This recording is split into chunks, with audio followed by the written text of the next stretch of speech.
Check, check. Check, check.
When do we go up to the mic?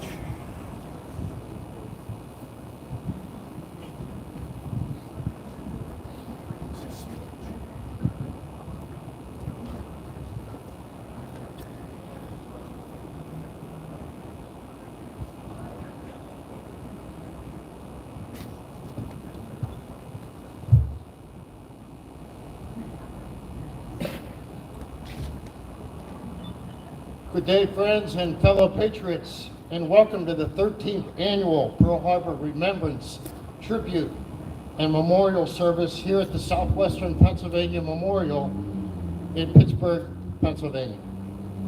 Since this memorial's dedication in 2011, I have had the privilege to host this annual event and honored to be joined by fellow living historians, veterans, family and friends of veterans, and fellow citizens within this memorial's grounds, and along with hundreds of people who are watching a virtual presentation, either live or recorded, on Facebook or YouTube. Over the years, advancements in technology, equipment, and resources have enabled each program to be better than the last. Not to say that there have not been challenges. Usually the background noise here, as this is a very busy area, but this year we have taken steps to boost the audio portion of our program so everyone can hear in perfect clarity what is said and how it is being said. We will start the program today with a chronology of that day of infamy, providing historical details about the attack on December 7th, 1941. Following then, cite as written and delivered 83 years ago, President Roosevelt's immortal Day of Infamy speech given in a joint session of Congress the day following the attack. Once delivered, we will move on to tributes of World War II veterans who have earned with their valor, sacrifice, and bravery the French Legion of Honor Medal. In 2024, 4 such men who have helped in this process along the way will be highlighted. And then, finally, I will memorialize those who have passed away since our last gathering here a year ago. These men who have become so influential in our lives with their exemplary dedication to duty, honor, and country will be eulogized in a personal way. Following their memorials, we will sound taps. Then fold our nation's glorious banner and place it upon the pedestal of freedom overlooking the rivers before us, the Allegheny, the Monongahela, which form what has been called the gateway to the west, the Ohio River. Please allow me to introduce my dear friends, Tim Braithwaite, Brad Collins, Paul Frankovich, and a very special guest, Tim Klugowitz, son of Legion of Honor recipient Aloysius Klugowitz. Thank you, gentlemen, for your support and continued efforts honoring those who did so much for all of us. And now, Pearl Harbor. Precisely 83 years ago at this very moment, at 7:53 a.m. in the Hawaiian Islands, 12:53 Eastern Time, the 1st Japanese Airborne Strike Force, led by Flight Commander Mitsutsu Fujita, radioed back to the Japanese Carrier Task Force. Tora, Tora, Tora. A coded message indicating that total surprise had been achieved. Moments later, 51 Val dive bombers, 40 Cape torpedo bombers, 50 high-altitude bombers, and 43 Zero fighters began an ambitious sneak attack on the U.S. Navy anchorage at Pearl Harbor, Hawaii. This first wave targeted airfields in Battleship Row, and upon this initial success, a second wave of planes targeted additional ships and shipyard facilities. During these attacks, 8 battleships were damaged, with 5 of those now sunk in the harbor. 3 light cruisers, 3 destroyers, and 3 smaller vessels are lost, along with 188 American aircraft on the ground. The battleships Utah, Oklahoma, and Arizona were total losses. The Japanese lose 29 of 353 planes involved in the air attack, along with 5 midget submarines, 64 men killed, and 1 taken prisoner. Yet by war's end, 66 of the 67 ships the Japanese flotilla had on that day that took part in the attack were destroyed. At 8:10 a.m., 1:10 p.m. Eastern Time, a Japanese bomber dropped a bomb that pierced the forward deck of the battleship Arizona. That bomb penetrated the Arizona's forward munitions storage hold, then detonated, setting off more than 1 million pounds of gunpowder. In an instant, 1,177 men were killed. Of those, 1,102 sailors remain entombed within the ship to this day.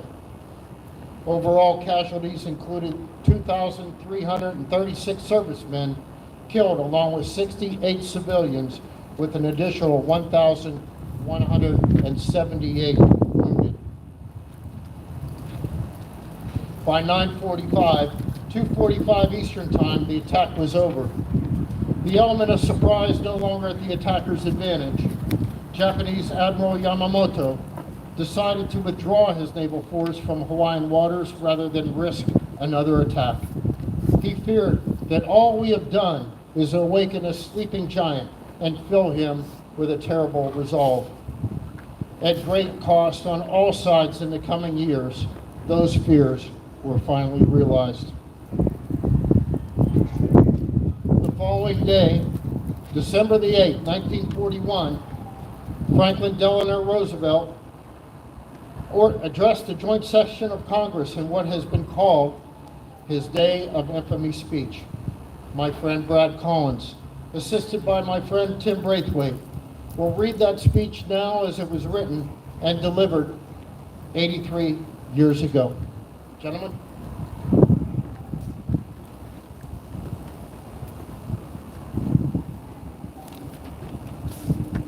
Yesterday, December 7th, 1941, a date which will live in infamy, the United States of America was suddenly and deliberately attacked by naval and air forces of the Empire of Japan. The United States was at peace with that nation and, at the solicitation of Japan, was still in conversation with its government and its emperor, looking toward the maintenance of peace in the Pacific. Indeed, 1 hour after Japanese air squadrons had commenced bombing in the American island of Oahu, the Japanese ambassador to the United States and his colleague delivered to our Secretary of State a formal reply to a recent American message. And while this reply stated that it seemed useless to continue the existing diplomatic negotiations, it contained no threat or hint of war or of armed attack. It will be recorded that the distance of Hawaii from Japan makes it obvious that the attack was deliberately planned many days or even weeks ago. During the intervening time, the Japanese government has deliberately sought to deceive the United States by false statements and expressions of hope for continued peace. The attack yesterday on the Hawaiian Islands has caused severe damage to to American and naval military forces. I regret to tell you that very many American lives have been lost. In addition, American ships have been reported torpedoed on the high seas between San Francisco and Honolulu. Yesterday, the Japanese government also launched an attack against Malaya.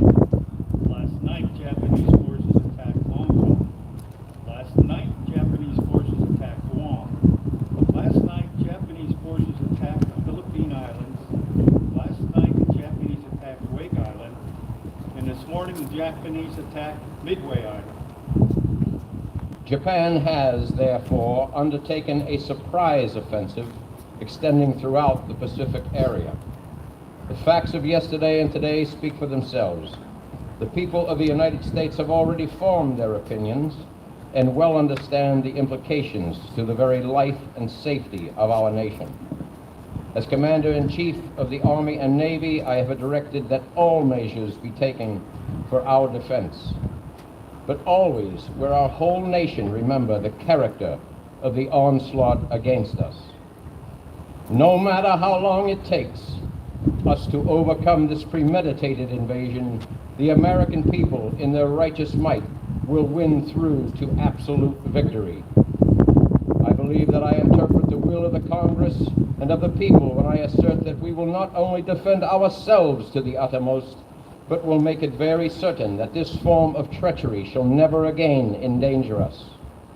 Hostilities exist. There is no blinking at the fact that our people, our territory, and our interests are in grave danger. With confidence in our armed forces, with the unbounding determination of our people, we will gain the inevitable triumph, so help us God. I ask that the Congress declare that since the unprovoked and dastardly attack by Japan on Sunday, December 7th, 1941, a state of war has existed between the United States and the Japanese Empire.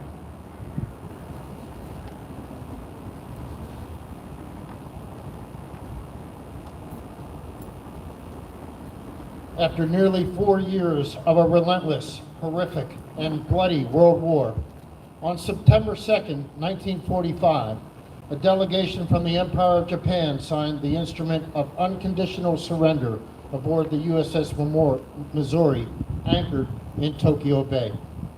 Millions of Allied servicemen and women across the globe, soldiers, sailors, airmen, and Marines, carried the torch of liberty and freedom into battle. Here at home, millions more trained to carry that fight to wherever it was required. Countless others manufactured the arsenal of democracy in cities and towns all across America, producing what was needed to achieve final victory. My friend Paul Frankovich, who I met here at the memorial a number of years ago, will take a moment now to remember the service and sacrifice of his relatives that were part of the greatest generation. Paul?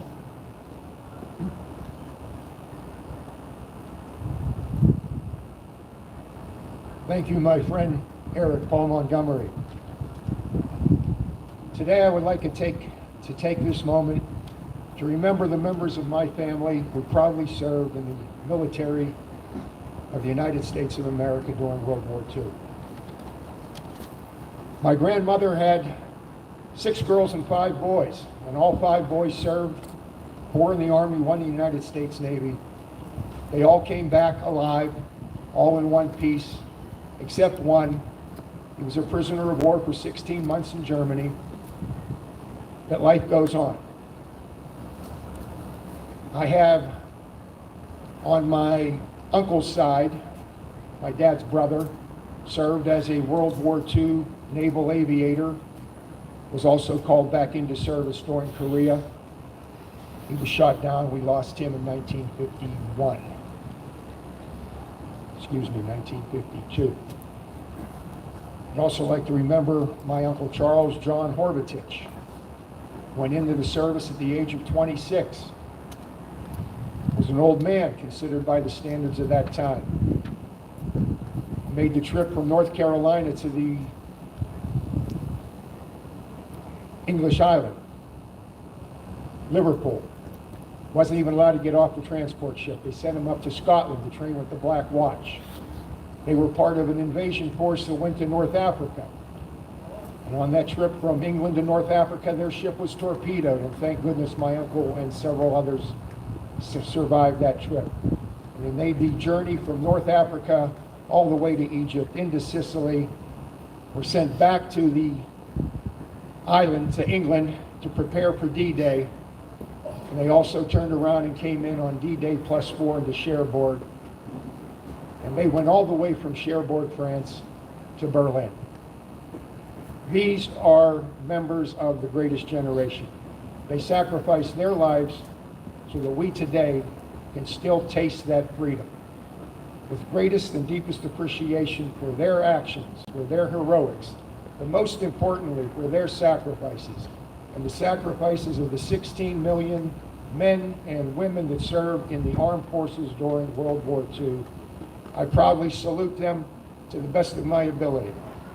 May they all rest in peace, and thank God that they stood up for this country. Amen.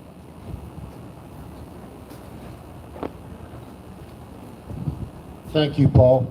We met Paul here a number of years ago, and he's been coming here and will come here for the rest of his life until he's no longer able. And just like everyone else here, this event must be remembered. Since 2014, in helping to achieve that victory, it has been my honor to help several World War II men apply for the French Legion of Honor, France's highest honor. It is with great pride that I tell you that 4 World War II veterans who I advocated for this year were presented the Legion of Honor in 2024. Earlier this year, I was contacted by the French government in Washington, D.C. to develop the application for Corporal R. Lester Brown. Corporal Brown served with the 599th Quartermaster Laundry Company and as an operating technician as the infantry fought ahead.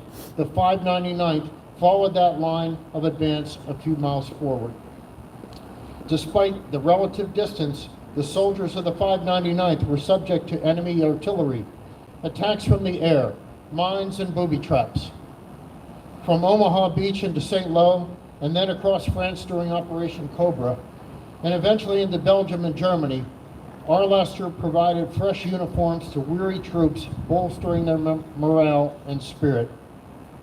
In January 1945, near Aachen, Germany, Corporal Brown was severely wounded after being hit by shrapnel from an exploding V-1 buzz bomb. His war now over, he was sent back to the United States for reconstructive surgery. And from that moment of his life, he began the task of ministering to fellow wounded soldiers, and then eventually earned at home a doctorate, 2 masters, and a bachelor degree. In June 2024, R. Lester returned to Normandy for the 80th anniversary of D-Day. It was there he was bestowed the honor of the French Legion of Honor by French President Emmanuel Macron during the international commemoration ceremony on D-Day itself. In August, Chevalier Brown celebrated his 100th birthday. Congratulations, R. Lester, on these significant milestones and accolades richly deserved. During a conference call hosted by the Veterans Breakfast Club here, headquartered right here in Pittsburgh, I became aware of 102-year-old young Lieutenant Colonel Edwin Cottrell. Back in World War II, a then 21-year-old second lieutenant, Cottrell piloted a P-47 Thunderbolt with the 493rd Fighter Squadron of the 48th Air Fighter Group, 9th Air Force. Arriving in France in September of 1944, Lieutenant Cottrell flew 65 combat air-to-ground missions in total. His first combat sortie from Villacombe, France, until his final combat mission at Illesheim, Germany. These sorties were always very dangerous in every respect. Small arms fire from the ground, air-to-air fire from enemy aircraft, and exploding enemy flak all around, plus the tops of trees, flying at treetop level, and of course, the weather. All these elements as well as the reliability of the aircraft itself, made every mission that a combat pilot flew especially hazardous. After rewriting his original application and then resubmitting it to the French government earlier this year, it was my honor to learn that Lieutenant Cottrell was presented the Legion of Honor on July 9th by French Consul General Anne-Marie de Jorzes. Not one to forget his Western Pennsylvania roots, Sir Cottrell is presently spearheading the effort to restore Grove City College's golf program for both men and women students. Outstanding efforts from an outstanding individual. Congratulations to you, Sir Cottrell. This past August, in Mercer, Pennsylvania, about an hour north of Pittsburgh, two 100-year-old veterans, Tech Sergeant William Alfonsi, an intelligence operative with the 118th Signal Radio Intelligence Company, and Tech Sergeant Dominic Alusha, a power generation specialist with the 231st Searchlight Battalion, were presented France's highest honor by French Consul General Caroline Mauboussin. The program, held within the beautiful confines of Mercer County Courthouse, was attended by hundreds of family, friends, military, and political leaders that represent the great citizens of Mercer and Lawrence County.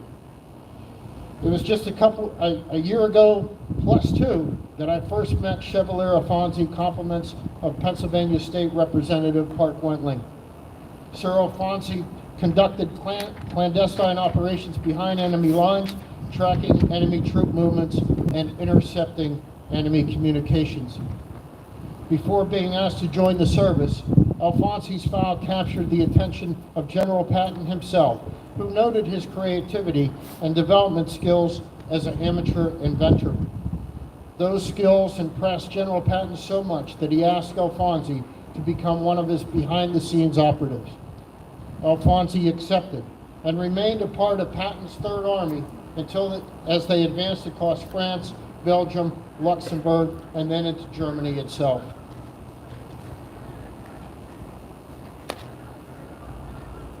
Sir Dominic Alusha supported the operations of the 231st Searchlight Battalion from the protection of Cherbourg until the final defeat of Germany. Specializing in power generation, Alusha's role was to provide reliable power to the unit's radar and searchlight. This was critical to the mission of the Searchlight Battalion. Collectively, the unit was credited for aiding some 4,000 Allied aircraft to return safely to their own airfields. With an average bomber crew of 10 men, times 4,000, means some 40,000 men were able to return to base to fight another day. Congratulations, Sir Alfonsi and Sir Alusha. God bless you both. Nearly 80 years have passed since the heroics of our ancestors paved the way to liberty and freedom. And as each day passes, eligible candidates to be considered for honors such as the Legion of Honor are rapidly diminishing. As World War II veterans depart us every day now, it seems, they leave us the challenge to remember their dedication to God and to trust in which we have imparted into Him to guide this great nation. Sadly, many of the men who have crossed our paths have stood their last watch. In memoriam, we remember George Ciampa. Although George and I never personally met, he and I collaborated on an effort to enable D-Day combat veterans from every branch of service to return to Normandy in 2019 for the 75th anniversary of D-Day. George was driven to provide that opportunity to return himself where he personally witnessed the carnage of that longest day. As a member of Graves Registration Unit, our conversations beyond that of his return pilgrimage focused on the task of hand of retrieving the remains of those that fell upon Omaha Beach. His experience in handling the vanquished seldom is a topic of conversation, and certainly not a pleasant one to discuss. Nevertheless, George took the time to explain his duties to me. And given that I am a relative of one of the many men killed on the beach that day, that conversation was vital to my understanding of what happened beyond the battle. Rest in peace, George. Your service then and since will never be forgotten. Ernest Fulcher. At the D-Day Memorial in Bedford, Virginia on D-Day, June 6, 2023, I first came to know U.S. Navy sailor Ernest Fulcher, ship's cook second class, who resides in Christiansburg, Virginia. Unfortunately, the details of Ernest's service were very hard to come by, and despite an exhaustive effort, I was unable to submit his application for the French Legion of Honor before he passed away. Nevertheless, that research led to tracing the sailings of Ernest in the Mediterranean Sea as he and Patrol Craft 624 and Subchaser 524 bolstered the naval presence in the waters lining the shores of North Africa, Italy, and southern France. A participant in Operation Dragoon, he certainly would have been confirmed. Ernest passed away on January 17, 2024. Smooth sailing and calm seas, Ernest. John Sudik. I came to know my dear friend, Corporal John Sudik, 187th Field Artillery Battalion more than a decade ago. He served as a cannoneer on a 155 towed artillery piece for 334 consecutive days, from June 8, 1944 until VE Day, May 8, 1945. Arriving at Omaha Beach on D-Day, the beach was so cluttered with shattered men and equipment that the LST John was on was ordered to anchor offshore for 2 days. During this time, the ship was a floating powder keg with vehicles laden with fuel and ammunition. John commented to me that one hit would have set the whole ship on fire. In the water surrounding the ship below swam millions of jellyfish. John said to me, "It's something that I will never forget. If you ended up in the water, imagine being stung to death by jellyfish, and not by the Germans." Hard to believe. On several occasions, I have had the honor of visiting with John and his wife of more than 70 years, Billy, at their home in Northeast Ohio. He was one of the kindest veterans I ever met, and the pair had a remarkable relationship. John was awarded the French Legion of Honor in 2016. He passed away on the 18th of January, and I have no doubt that he is enjoying another lemon meringue pie that he loved as dearly as much as he loved the hands that prepared it, his beloved wife, Billy. Rest in peace, John. You're with Billy now.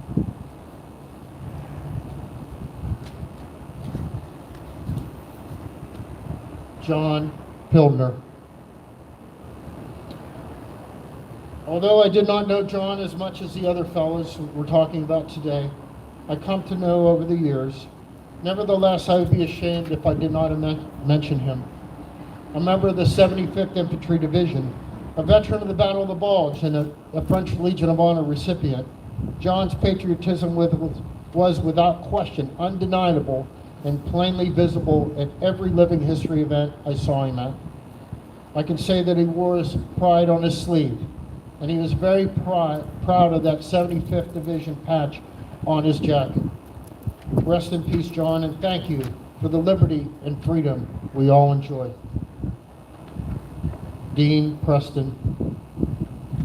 If you had the opportunity to listen to last year's Remembrance program, I highlighted the service of Corporal Dean Preston of Beacon, Illinois. I had read an article online talking about Dean late last winter and his service with the 927th Signal Battalion, and that he was still working at 98 years of age. The magic words "fought in France" appeared in that article, and from that moment I was on a mission. At first, Dean and his employer were skeptical about that someone from Tennessee would be reaching out, but after a few phone calls, that apprehension quickly faded away. During the week of his French Legion of Honor ceremony in August of 2023, I stayed with Dean and came to know him as a man and a caring human being that he had been throughout his entire life. Sadly, Dean tripped over his cat shortly before Christmas And although it looked that it would be fully recovered from the fall that he sustained, he succumbed to that fall and passed away on February 3rd, 2024. Rest in peace, Sir Preston. We shall remember you. Richard W. Patterson, a combat medic with the 261st Infantry Regiment of the 65th Infantry Division. I first met 104-year-old Technical Sergeant Richard Patterson of Richland Hills, Texas, at his 65th Infantry Division reunion held at Camp Shelby, Mississippi in the fall of 2021. A quick-witted and very funny man, he had everyone in the room laughing at his Red Skelton-type antics. And despite numerous attempts to prove to the French that he met the qualifications for the Legion of Honor, as I've helped many men in the 65th Division achieve the same status, and all combatant brothers, only his passing on June 11, 2024, put that effort to rest. God bless you, Richard. To me, you are a hero. Robert C. Moran. Sadly, the formal Legion of Honor pinning ceremony for Chevalier Robert C. Moran of neighboring Steubenville, Ohio, did not take place before he passed away on June 26, 2024. While as a cannoneer in the 15th Field Artillery Battalion, 2nd Infantry Division, Corporal Moran earned the Army Good Conduct Medal, the European, African, Middle Eastern Campaign Medal with 5 campaign stars for Normandy, Northern France, the Ardennes, Rhineland, and Central Europe. He also earned the World War II Victory Medal, as well as the aforementioned French Legion of Honor. As part of the D-Day landings in Normandy, his unit provided artillery support to the infantry at the 9th Infantry Regiment. Within days of arriving in France, and down to only 3 rounds, the unit fired nearly every artillery round they had to defend the precariously held beachhead. As the battle for Normandy ended, the battle for Normandy, northern France began, and soon Bob was helping to liberate the city of St. Lo, and then again eliminating Nazi occupiers from Brest. It has been said that the battle which ensued there was one of the most hard-fought and most difficult challenges for the 2nd Infantry Division. As the battle in Brittany waned and Paris fell back into Allied hands in August, in September the battalion rolled into Belgium while chasing down the fleeing Germans. By October, the unit had crossed into Germany, opening fire on the 2nd and 3rd SS Panzer Grenadier Divisions. As winter approached, during the opening moments of the surprise German counterattack through the Ardennes forest, the 15th Field Artillery helped turn the tide of battle by attacking the Siegfried Line near Elsenborn, Belgium. In the end, what would be described as the history of the Battle of the Bulge, the Allies would prevail, and Bob Moran was a witness to all of that, including the final victory, which came on May 8, 1945. Rest in peace, Sir Moran.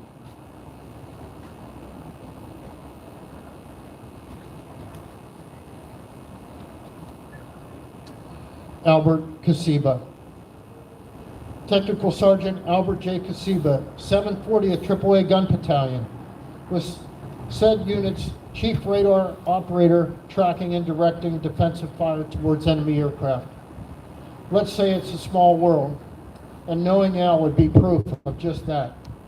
We both attended Youngstown State University. We ended up working in the same industry. We share the same birthday, and we have the same patriotism for this great country. Al arrived in Normandy about a month after D-Day, and the 740th was assigned to support the operations of the 9th Air Force from St. Lo to Paris. Once Paris was liberated, the group moved into Belgium and was vital in providing radar-guided interceptions of over 8,100 enemy V-1 rockets during an operation called Antwerp X. In 2019, Sir Kasiba was awarded the French Legion of Honor. And each December, I had always made it a point to make a visit with him at his home in Warren, Ohio. And although those visits have now come to an end, the memories made there will last the rest of my life. Sir Kasiba passed away on June 28, 2024. Rest in peace, my dear friend. You will be sorely missed. Aloysius Klugowitz. On the date of his passing on July 7, 2024, Master Sergeant Aloysius Klugowitz of Erie, Pennsylvania, was the 13th oldest man in America. Born in 1915, Al served proudly in the United States Cavalry years prior to the beginning of World War II.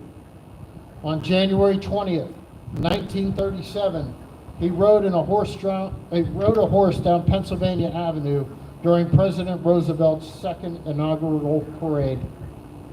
I first became acquainted with Al a little bit more than a decade ago. For his 100th birthday, give or take a year or two, his son Tim sent me a photo of his father riding a motorcycle in celebration. In 2016, while sitting along with aforementioned John Sudik, the duo boldly sang the French national anthem, the La Marseillaise, following their reception of the French Legion of Honor.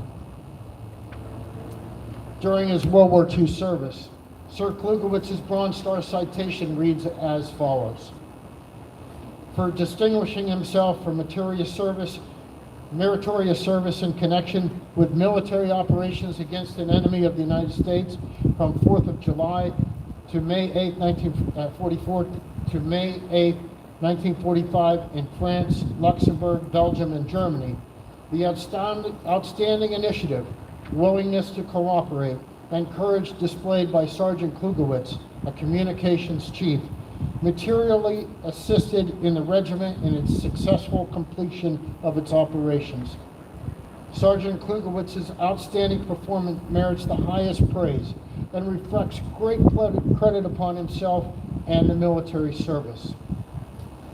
Now, 83 years later, even now, a better description of his character would be difficult for me to write. We are so blessed today to have Al Klugowitz's son, Tim, join us. And Tim, he made the trip down from Erie, the very treacherous weather, but God bless you, Tim, for being here today. And please tell us a little bit about your dad. Thank you, Eric. Thank you for all you do for the vets, living and who have passed. I am the son of Aloysius Klugowitz. He was 108. He passed away 4 months ago, and he was a patriot. I had the honor of caring for him the last 10 years. I attended many events and met many of his fellow servicemen in 83rd Infantry reunions, Eric's D-Day events, and even cavalry reunions. The gentlemen who served in Vietnam are getting old nowadays, and they see some of his hats, and they would say, Vietnam cavalry, and Dad would say, no, 1936 horse cavalry.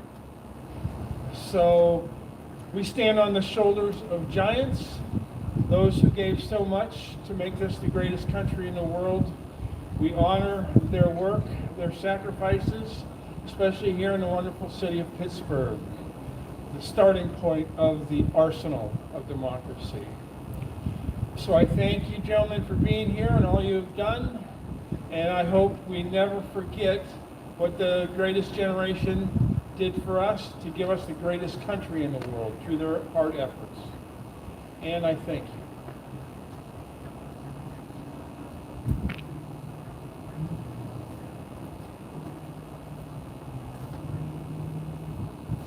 Thank you, Tim, and thank you for your kind words. And thank you for taking the time to be with us today to honor your dad. Appreciate that. Sadly, a few more veterans to tribute. Last night when I was reviewing my remarks, I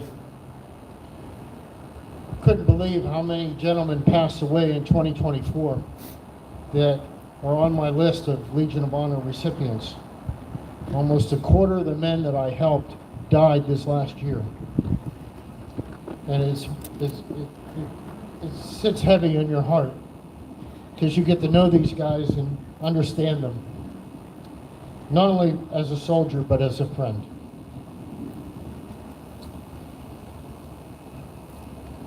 Charles Rudler. Private First Class Charlie Rudler was not only a first-class soldier, but a first-class gentleman. I sat down and interviewed him about his service prior to him being awarded the French Legion of Honor in 2017. He served as an infantryman with the 83rd Infantry Division, same as Al Klugowitz. In December of 1944, he was wounded and taken prisoner shortly after the Battle of the Hurtgen Forest.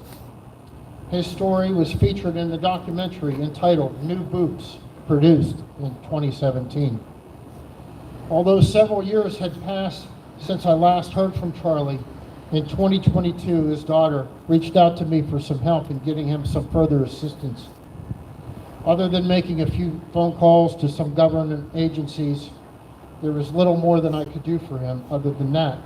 But those calls did put Charlie back on the radar and enabled him to be placed in a more comfortable environment for himself and his family. Sir Rudler passed away on the 27th of August at 99 years of age. Mr. Guy Prestia. Like Sir Klugowitz, I met Sergeant Guy Prestia, BAR man, or Browning Automatic Rifleman, Company E, 157th Infantry Regiment of the 45th Infantry Division, more than a decade ago. The Elwood City native arrived in North Africa in 1943. Sergeant Prestia then fought through the Italian campaign, landing in Sicily, and then into Salerno, Anzio, the liberation of Rome, then participated in the invasion of southern France, Operation Dragoon, and fought all along the French eastern frontier and then into the heart of Germany itself. In the final weeks of the war, the discovery at the Dachau concentration camp and the liberation of its few survivors validated the fierce fighting of the 45th Division, in which Sergeant Prestia endured for 511 consecutive days of combat. In 2021, Sir Prestia received the French Legion of Honor at the Soldiers and Sailors Hall right here in Pittsburgh. In my many conversations with him ahead of his formal ceremony and several living history events, I was always impressed with Sir Prestia's calm and gentlemanly manner, especially after seeing so much combat and the horrors of war. Sir Prestia died on the 28th of August at 102 years of age. Thank you, Guy, for your exemplary courage.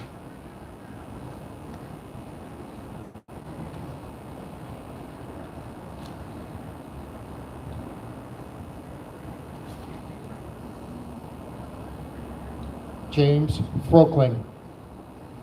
On D-Day, June 6, 1944, Lieutenant James Froekling of Cleveland, Ohio, flew a floatal reconnaissance P-38, taking real-time pictures of the beaches during the invasion. A pilot with the 479th Fighter Group, 436 Fighter Squadron, 8th Air Force. First Lieutenant Froekling flew 52 combat missions over England, France, Belgium, Germany, Czechoslovakia, and Holland. On that 52nd mission, Lieutenant Froekling was shot down, however landed without a scratch by parachute, and then was safely harbored by a Dutch family who hid him from the occupying Germans. Lieutenant Froekling received his French Legion of Honor in 2015. He was one of the first handful of World War II heroes I helped along the way receive France's highest honor. In 2019, I introduced him to the previously mentioned George Fiampa, and Sir Froekling was chosen to represent the Army Air Force on George's 75th anniversary mission back to Normandy. Sir Froekling celebrated his 100th birthday this past April, and then passed away only 5 months later on August 5th, 2024. My last call to him was only a few weeks before he died, and there was no hint of distress or concerns. Rest now in peace, Jim, on the wings of angels. John DeRisco. Of all the messages and text, emails, and phone calls that I received this year from veterans' families to give me sad news, this year The one that surprised me the most was the one I received from John Mark DeRisco. His father, Corporal John DeRisco, a combat medic with the 35th Infantry Division, suddenly and certainly unexpectedly passed away on the 27th of October 2024. As I sat at my desk, I was stunned. For only a few weeks, John had attended the French Legion of Honor ceremony for Sir Alphonse and Sir Alusha. A 2017 recipient of the same honor, I just could not believe this news. Like many of the men I've remembered today, I've known John for a decade or more, and his story was quite remarkable. He had endured being wounded by a mortar round, then survived the gunshot through the helmet, and then spent most of the war in captivity from September of 1944 until liberated on May 2nd, 1945. In only a few months of combat, he confided to me that what he saw stuck with him his entire life. I had visited Sir DeRisco on numerous occasions at his home in Hermitage, PA. And from the outside of his house, you would have never known that an honest-to-goodness hero lived inside. Rest in peace, John. Your service and our friendship will never be forgotten. And sadly, just a few weeks ago, William Alphonse. And if John DeRisco's passing wasn't enough, on the 23rd of November, 2024, French Legion of Honor recipient Bill Alphonse also passed away. It was hard to believe that another man who proudly received Francis-sized honor was no longer with us. His storied history may never be known, and understandably so given his missions behind enemy lines. But like all World War II men that I've come to know, they take more with them than they ever shared. Godspeed, Sir Alphonse. May you land softly from that jump into the night and into one God's perpetual light. In commemoration of this being the 83rd anniversary of the attack of Pearl Harbor, Brad, Tim, Paul, Tim Klugowitz, Tim Braithwaite, Brad Collins, Paul Frankovich, would like to express our sincere appreciation to all those that served in World War II. Whether that service took place on distant battlefields or in open waters, within smoke-filled skies, or within factory or fields right here at home, let us remember their courage, their bravery, their dedication to duty. May they all know, those still living and those living still within our hearts, that their devotion to our country, to the life, liberty, and pursuit of happiness will forever be held utmost in our nation's highest regard.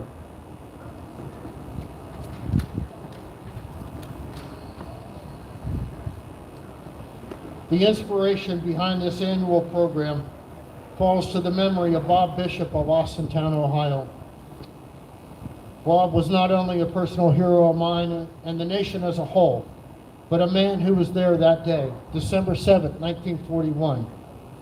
He likened my visits to his home in Austintown, Ohio, to one of his many return trips to Pearl Harbor itself. And that compliment has never been superseded. Fire Controlman Robert M. Bishop, United States Navy, served aboard the USS Tennessee. On December 7th, the stern of the Tennessee was tied to the bow of the Arizona. And Bob had told me that when the Arizona exploded, the Tennessee, and he was at his duty station in the most secure section of the battleship Tennessee, he felt the blast and the Tennessee heave forward. To honor Mr. Bishop is one of the main reasons why it's so important for me to return here each year, to my hometown of Pittsburgh, to be in front of this historic backdrop and iconic picture from that day. I sincerely hope that the lives and the great examples to all of us that have been talked about in the most difficult situations imaginable, that we need only to look upon their service in World War II for courage and resolute solutions.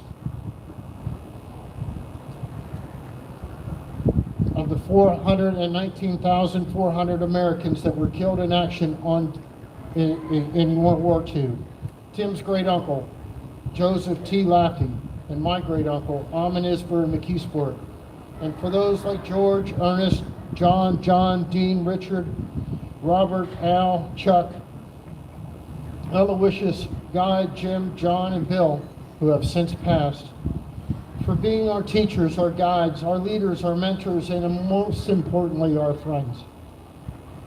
We will now sound taps to be played in their honor. May they all rest in peace, their final patrols marched, their last sails set, and those last gusts of wind at their back. Following taps, we will fold a 48-star American flag and present it to the pedestal of freedom at the south end of the memorial, overlooking into what has been called the gateway to the west, the Ohio River. That tri-sided pedestal is inscribed duty, honor, and country. The placing of our flag there will then conclude today's 13th annual ceremony. Bear with us as we prepare for taps.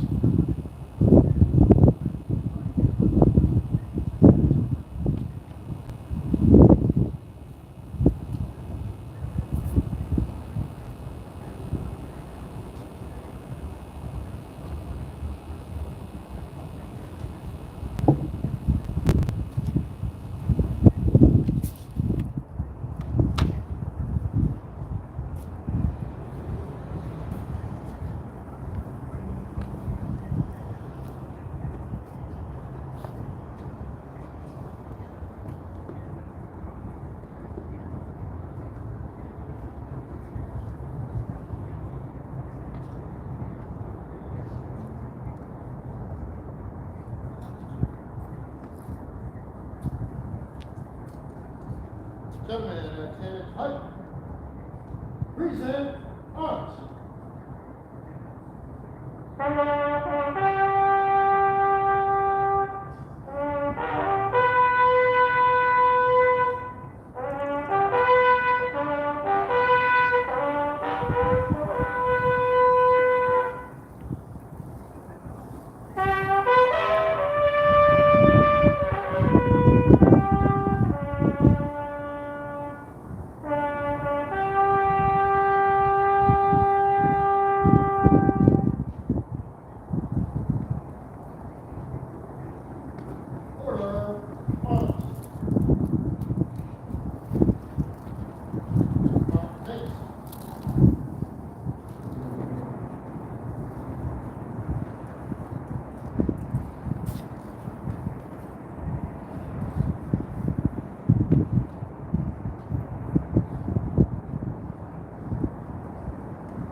Detail, forward, march.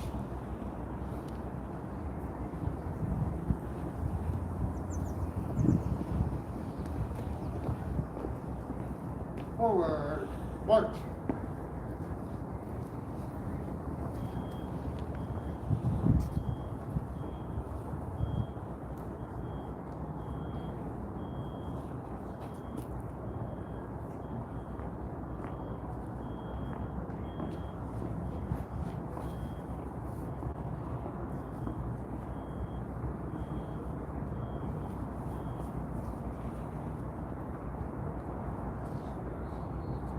Breathe in, arms.